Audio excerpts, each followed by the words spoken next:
If you are the kind of person who finds it almost impossible to ask for help, even when you are tired, when you're confused, when you're overwhelmed, and when it looks as if your life is falling apart, you just don't know how to ask for help, this video is for you. What most people say is that just go ahead and ask now, as if it's that simple.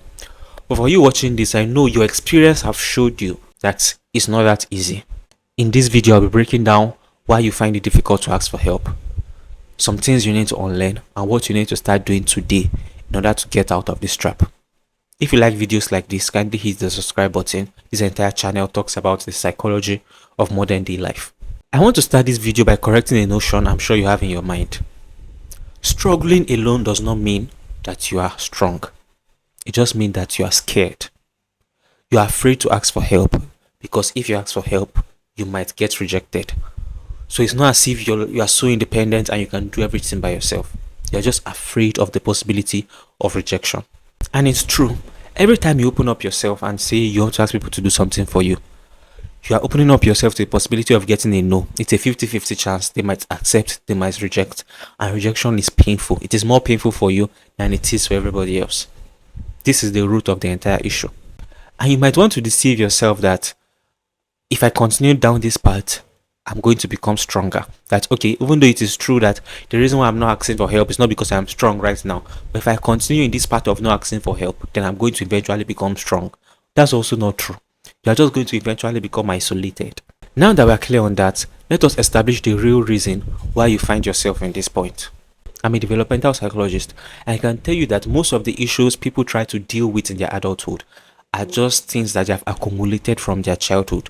Some of the issues you might have encountered in your childhood that have led you to this point are if you constantly had to be the mature one, if you were taught to handle everything by yourself. Another reason is if your emotions were constantly dismissed. The fourth reason is if anytime you ask for help, you're ashamed for it. And last one is if people did not show up at the times where you needed them. So all these are just different variations of the same thing, that you did not get sufficient help as you needed as a child. So now that you are at this point already, what can you do to get out of this situation? The first thing is to understand that you are no longer a child, and you should stop expecting the people in your present to treat you the way the people in your past treated you. Even if for the most basic reason that they are different people, the people in your past are not the people in your present, so you cannot expect their reaction to you to be the same. And even you have changed as a person. So if there was a specific reason, which there might not be, why you got so much rejection in your past, you have changed now. You are a grown new person. So the circumstances around your life are different. So approach your life with this sense of newness and open up to the reality of new experiences happening. New experiences have happened in your job. New experiences have happened in your relationships. New experiences have happened in every area of your life. So in this area of your life, too, in your relationship with people, in terms of asking for help, new experiences can happen as well. But they will not happen except you open up to the possibility that things can be different and you might not get all rejection like you did in the past. Secondly, you need to make peace with the idea of rejection. Now, I just said in the first point that people might not reject you, but people might reject you as well. Now, take a little bit of zoom out of your life and look at the human experience as a whole. Every single person in the world gets some rejection. They get yeses and they get no. If your life gets to a point where people only tell you yes, they don't tell you no, you are not having a full human experience. Your life is not going to be as rich as it should be. The possibility of getting a no is what makes getting a yes even special.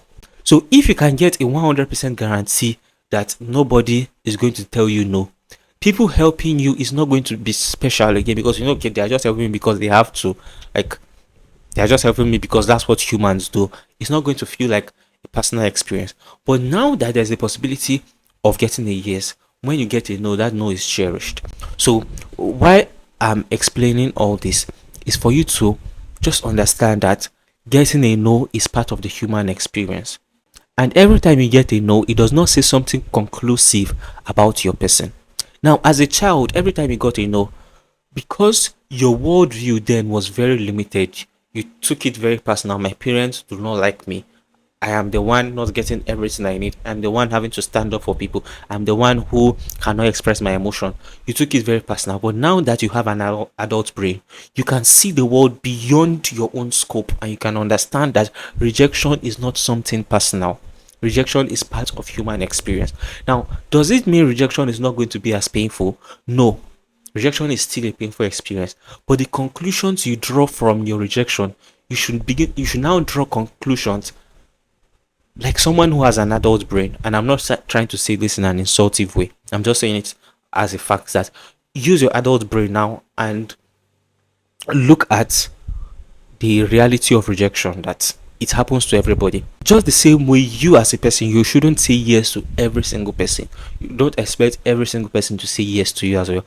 And if you are in a point where you constantly say yes to everybody, that's still part of the problem.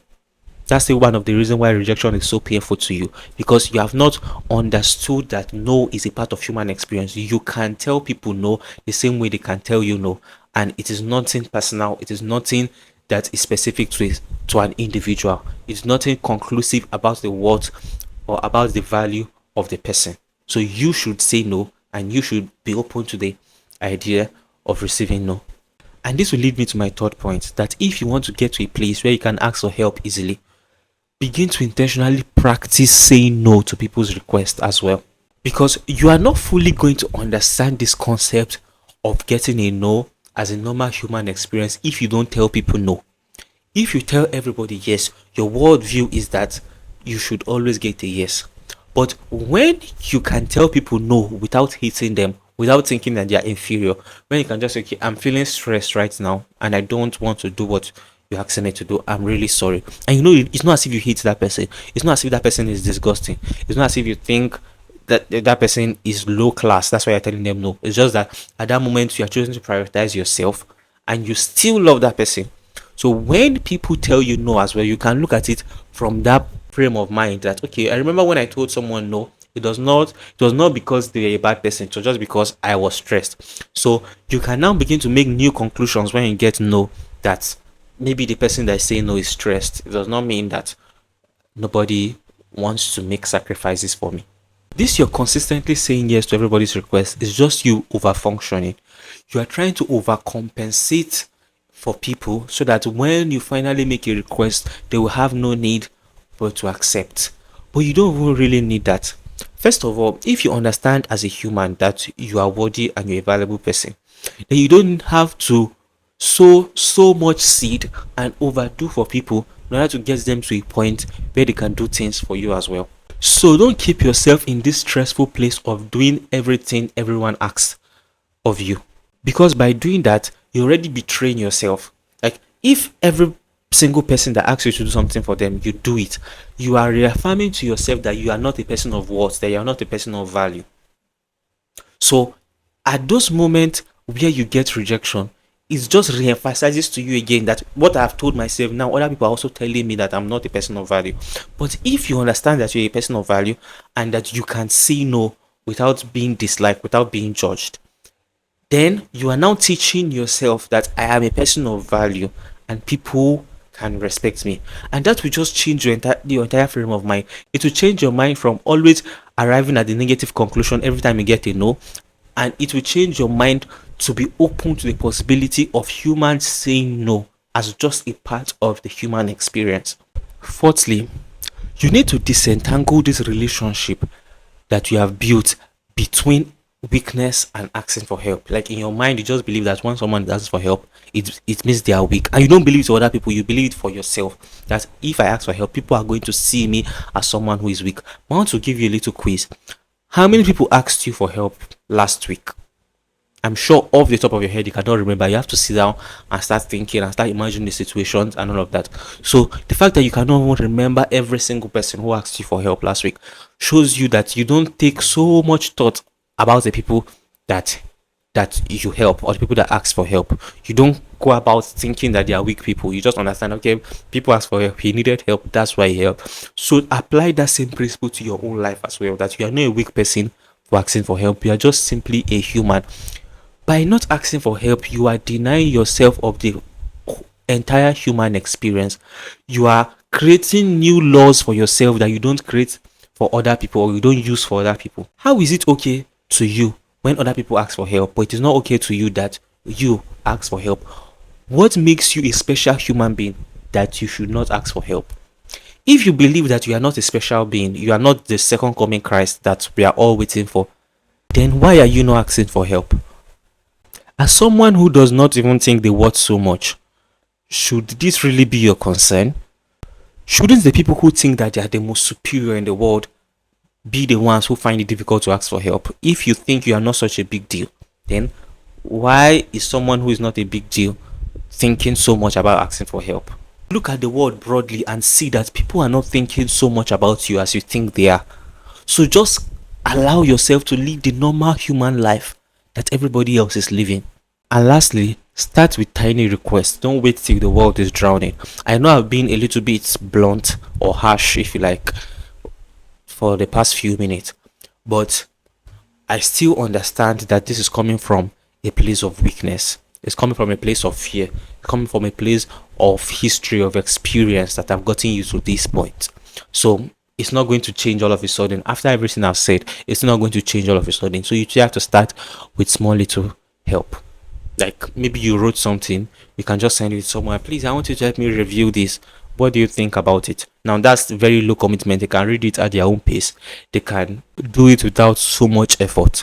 Can you give me a minute and think through something with me? And you share an idea with someone and you just think about it. Now these are very low effort ways of asking for help. Or you tell someone, I'm planning to do something tomorrow. Can you please remind me? Of course, they are going to be excited. I think one thing I've not mentioned so far is that there is a pleasure people get from helping others. Just the same way you feel more fulfilled if you are helping others. Of course, not from a point of compulsion, not like when you are doing it even when you don't want to do it. That one does not come with pleasure. But if you want to do something for someone and they ask you to do it, it comes with some level of pleasure. So people are more willing to help than you think. People enjoy helping others than you think. So when you try these small ways, they are going to feel excited that they can finally make some contribution to your life, that you have always been the one making contributions to their own life, but they finally get an opportunity to make contribution to your life.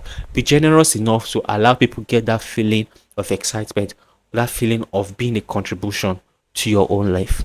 I'm going to give you some quick tasks that you can begin to practice that is going to help you with all of this.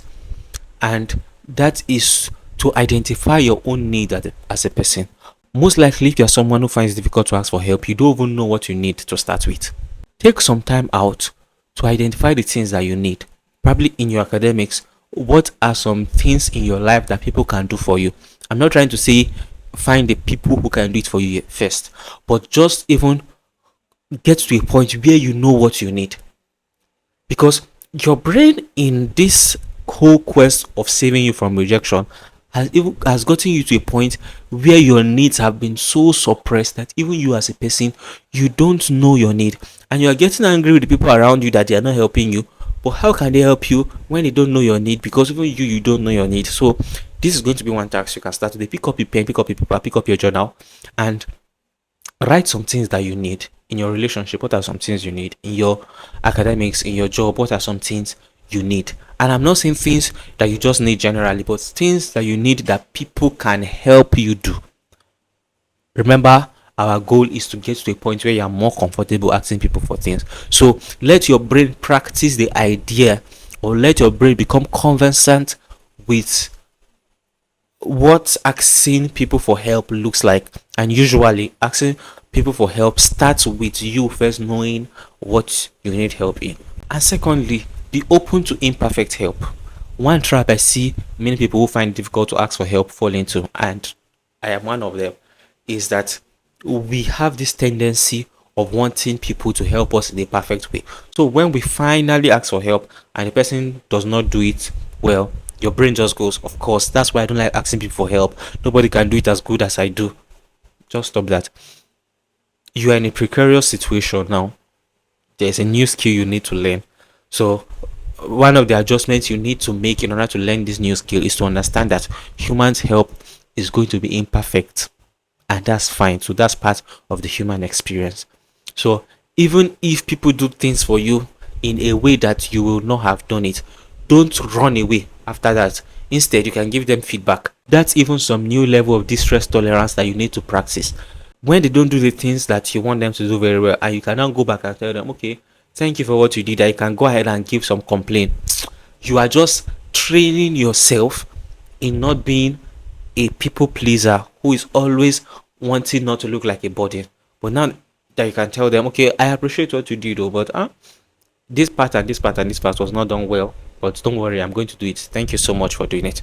Like, you are just going to enter a new level of ease, a new level of comfortability, and your relationship with people is going to get to a point of honesty and sincerity, not just performance and trying to look perfect and trying to look good.